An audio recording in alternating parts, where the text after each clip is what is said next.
Welcome to Not Milk Never Milk. Subscribe if you're lactose intolerant. In this video, I will explain how to change your Honda CRV AC filter.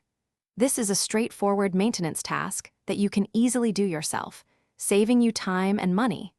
Replacing your cabin air filter regularly, typically every 12 to 15,000 miles, helps ensure cleaner air inside your car and maintains optimal performance of your heating and air conditioning system. Let's get started with the first step.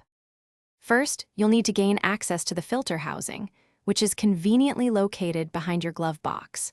Begin by opening your glove compartment and removing everything inside to give yourself ample working space. Next, look on the right side of the glove box for a small damper arm. Gently push it off its hook.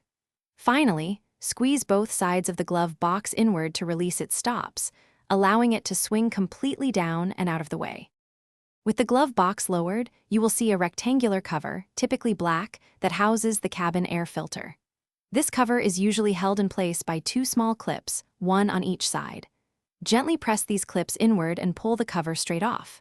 Now, carefully slide the old filter out of its slot. Take note of its orientation, especially the airflow arrow.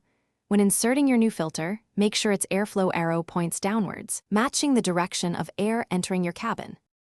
Once the new filter is correctly seated, reattach the filter cover by aligning it and pressing firmly until the two clips snap into place. Next, lift the glove box back into its original position, pushing the sides inward slightly to clear the stops.